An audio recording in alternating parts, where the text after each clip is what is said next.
I let my wife take credit for forgetting our friends' lives for the last time at a housewarming party. For 5 years, I'd been the buffer. Every brunch, every birthday, every get-together, I was there running quiet interference the entire time. She'd blank on someone's name and I'd drop it casually in the conversation, before the pause got awkward. She'd ask about a job someone had quit 2 years ago and I'd smoothly redirect with a joke and a subject change. She'd get a detail wrong and I'd laugh and say, "I think we're mixing that up, babe," and people would smile like it was an endearing couple thing. A shared memory thing. Charming, even. It was never charming. It was exhausting. On the drive to the party, she asked me to remind her whether our friends had their baby yet. They had. 8 months ago. I told her the name, the birth story, the fact that the father had cried in the delivery room, the red hair that had surprised everyone. She nodded along like she was hearing it for the first time. She always nodded like she was hearing it for the first time. This was the pattern. She never asked before she needed the answer, never tried to hold on to any of it. Our friends' lives were background noise to her, and I had spent 5 years making sure nobody ever found out. We walked in, and within 10 minutes, she'd told one friend he looked great after a surgery he'd never had. An hour later, she asked another friend how his restaurant was going. He'd closed it 14 months ago.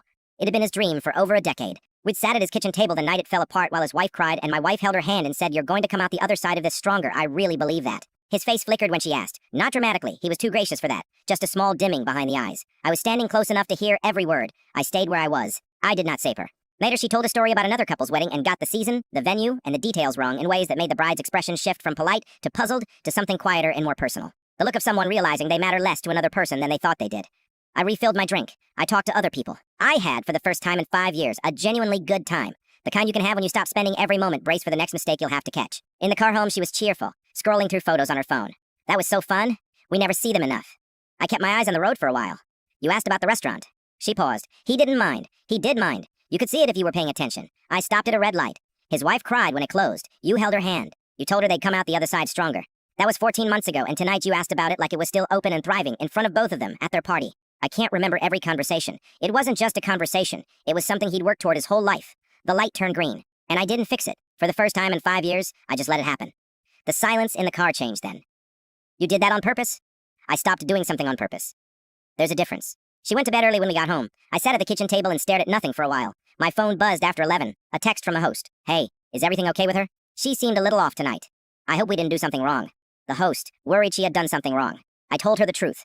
Not everything, not to be cruel, but enough. The names I'd slipped into conversations. The corrections I'd made sound like jokes. The 5 years of invisible work I'd done to protect my wife from the consequences of never paying attention to the people around her. The response took a few minutes. I had no idea. I always thought you two were just really in sync. Like you finished each other's sentences. I set my phone face down on the table. From the outside, it had looked like closeness. Like partnership. Like the easy shorthand of two people who knew each other so well they moved as one.